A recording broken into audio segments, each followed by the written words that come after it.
Hello, friends, and welcome back to r/Entitledparents.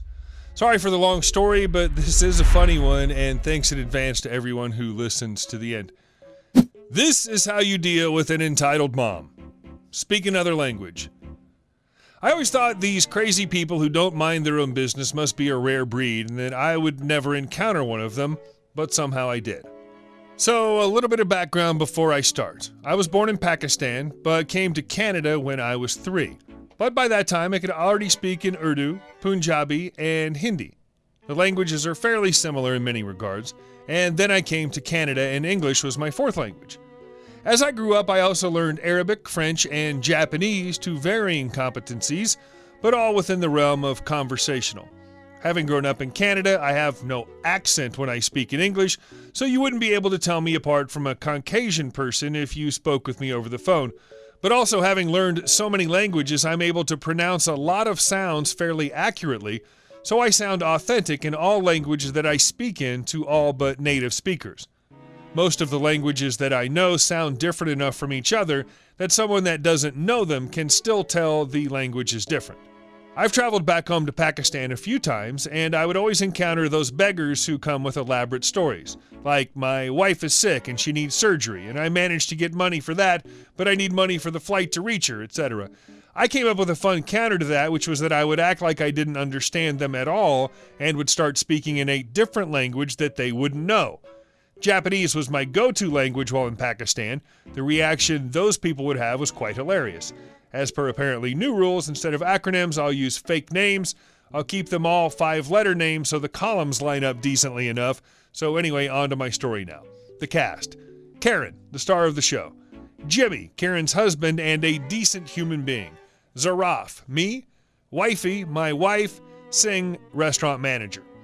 So my wife and I were at an Indian restaurant in Edmonton, Alberta, Canada, enjoying our dinner and having conversation. We speak in a mix of Urdu and English, just mixing in whatever feels easy. To someone listening in, they would be able to understand enough to figure out what we are talking about in most cases. We were sitting in a booth table, so it was only open from one side. Karen and her family, Jimmy and her 2 daughters, looked like they were in their early teens, were sitting at an open table with an empty table between us. My wife is Pakistani like me, and what some Pakistanis like to do is eat rice with their hands. I prefer a spoon myself, but at this time my wife was eating hers with her hands. Apparently this Karen got offended at seeing my wife eat with her hands. When she came over, I started speaking in different languages, acting like I didn't understand what she was saying in English. I'll translate what I said and put in parentheses which language I said it in. Here's how it went. Karen walks over to our table with a sour expression on her face. Jimmy calls to her, telling her to sit back down and leave us alone, but she ignored him. She addresses my wife directly. Karen, what's wrong with you? Can't you eat your food in a civilized manner like the rest of us? Zaraf, Urdu. Huh? What do you want? Can't you see we're eating? Karen looks at me with surprise. Karen, what did you just say? Zaraf, Urdu, to wifey. Don't talk to her in English, just do what I'm doing. Zaraf, Urdu, to Karen, you're just a crazy woman. Go sit back down. Karen, why aren't you speaking in English?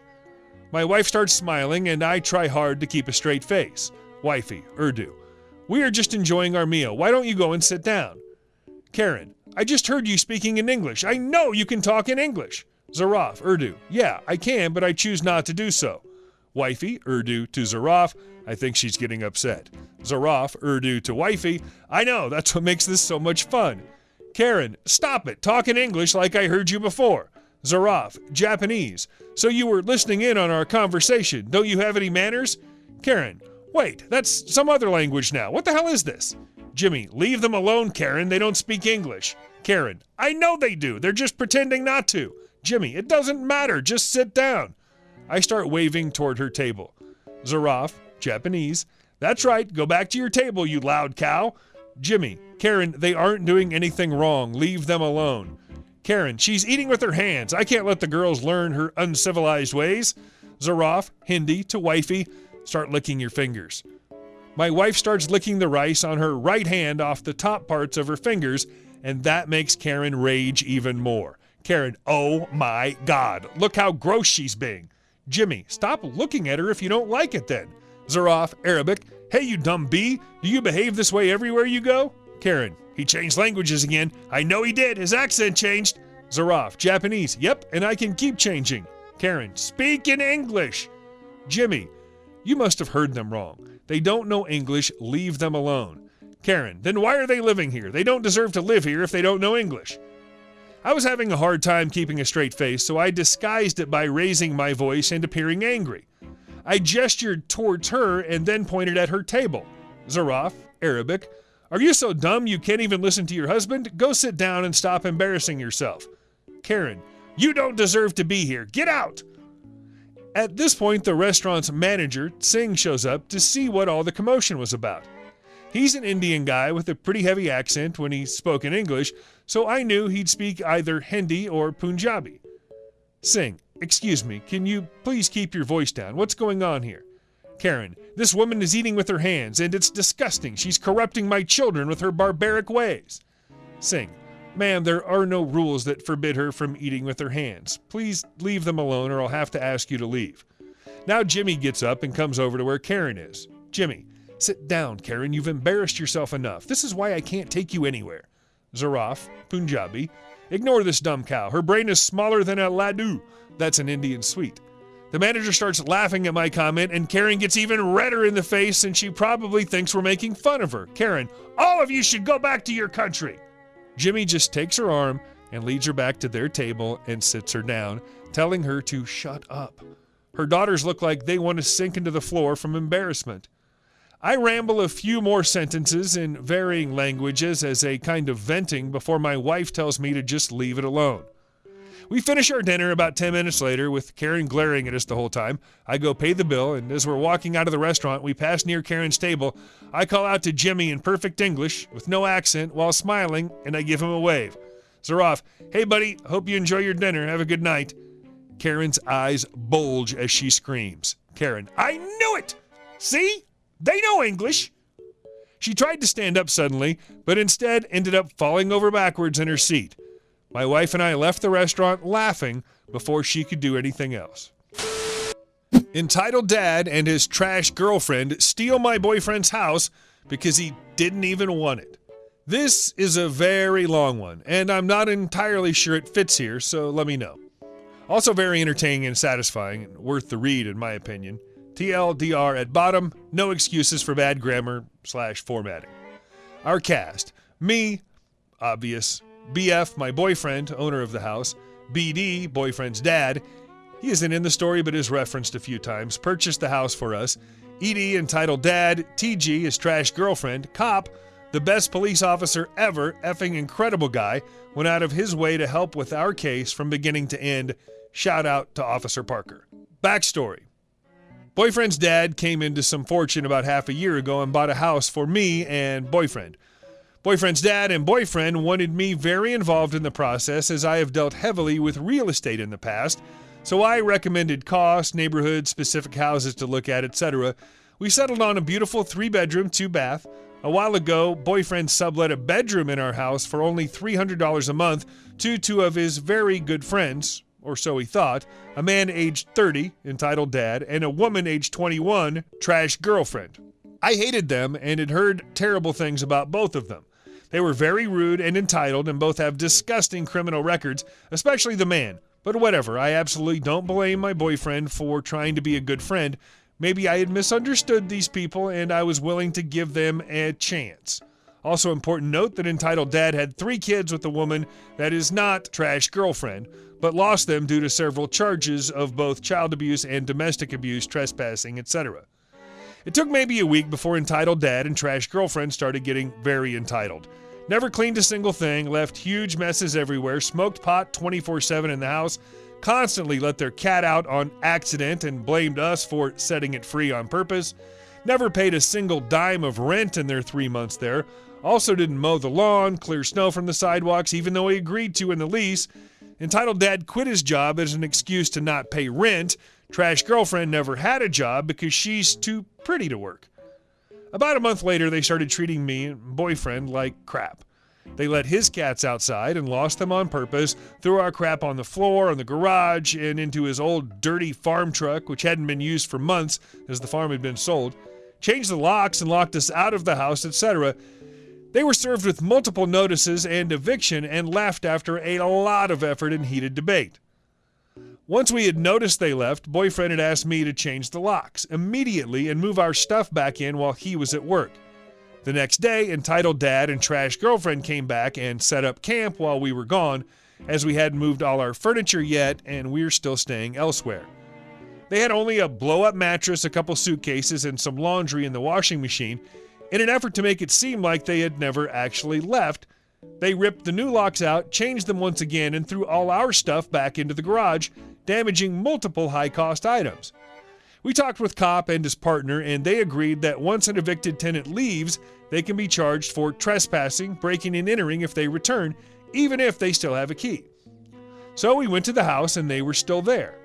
We broke in through a window in the garage and at first calmly asked entitled dad and trash girlfriend to leave. This was a few months ago, and it was very heated, so I don't remember perfectly, but this was the gist of it. Boyfriend, you were served with eviction and chose to leave. You cannot come back now. We will call the police unless you pack up and leave now. This is your last warning. Entitled dad. No, we don't have to leave. This is our house. We are renting from you and have every right to be here. My kids are coming to live with me and we are going to start a new life here. I won them in a custody battle. Side note, there was no custody battle, obviously. Boyfriend, I don't care. You already left. You were served with eviction. We went to court. Even if you weren't, I never said your kids could live here. The other 2 rooms are ours. Me. You don't even have your kids. We know that's a lie. No court would give you custody over them when you have no job or residence. Yes, I was a bit of a bee. This eviction had been going on for months and I was sick of it. Trash girlfriend to boyfriend. You didn't even want this house. Your dad only bought it for you because you're effing spoiled and this dumb bee wanted it. Just let us live here. We walked outside and called the cops. They came immediately as it was a slow Saturday. They went inside and started assessing the situation. Entitled dad and trash girlfriend were obviously scared crapless as they were both on probation and in possession of numerous drugs that are illegal in our state. Cops looked around and it was obvious to them that entitled dad and trash girlfriend had moved and only come back to be a-holes. The following conversation is edited a bit as entitled dad kept interrupting the cops, so I'm leaving out a few of the things he said so that it can actually be readable. Cop. So you were evicted, you left, and the owner changed the locks and moved his property back in, correct? Entitled dad. No, I didn't change the locks. I just took theirs off and put our old ones back on. Cop. So you did change the locks. Entitled dad. Well, yes, but not really because... Cop. Yes or no, you changed the locks. Entitled dad. Technically, but... Cop. Yes or no only. Entitled dad, looking increasingly nervous. Yes. Cop. Clearly you moved out. I have all the paperwork for notices and eviction served to you. You have no right to be here. Pack up your crap and leave. Entitled dad. We didn't move out. We just removed all our stuff and took it to a storage unit. They don't even need the house. Boyfriend didn't even effing want it. That dumb me did. I have 3 kids. They will be homeless now. Cop. No, you do not. I know your record. Grab your crap and leave. Entitled dad starts screaming, getting the cops' faces and making violent hand motions. I'm leaving a few bits of text out here as it was just pointless and mostly incoherent yelling from entitled dad. The cops had had enough. Cop. Get your crap and leave now. Entitled dad. No. The court hasn't ruled on it yet. We don't have to leave. True, the court hadn't ruled on it yet, but in our state, if a tenant served with eviction leaves, they cannot come back, even without a court order. Cop. I know the case. I know the law. Leave or... Entitled dad. No, I know my rights. My kids need this house. Cop. Shut up now. If you say one more word, I can and will arrest you for trespassing and breaking and entering. Get your crap and leave now. Entitled dad. Silent for a moment. How long do I have? I expected the cop to say an hour, a day, something lenient, even though they had been a-holes and were breaking the law. What he said next was very satisfying. Cop. 5 minutes. Get your crap and leave right now or I will arrest you. So entitled dad and trash girlfriend begrudgingly packed up. Just before they left, cop told them if they ever set foot near the property again, boyfriend and I had grounds to have them arrested and charged with multiple felonies. Cop's boyfriend and I were talking and shooting the crap for a bit before him and his partner left as well. Later, the court ruled on our case, we won, and entitled dad would have to pay $1,000 to even attempt an appeal. We also found out they stole many of our items, including very important legal documents for the house, and they were never returned to us. Entitled dad and trash girlfriend disappeared, so despite their very best efforts, the cops couldn't retrieve the items either. We are paying out the butt to replace those items and documents. This was many months ago, and we are still recovering from it and repairing the house. Sorry for such a long story, but I really appreciate the place to rant. That was r/Entitledparents. Thank you for watching, and if you enjoyed this video, please subscribe and see you soon.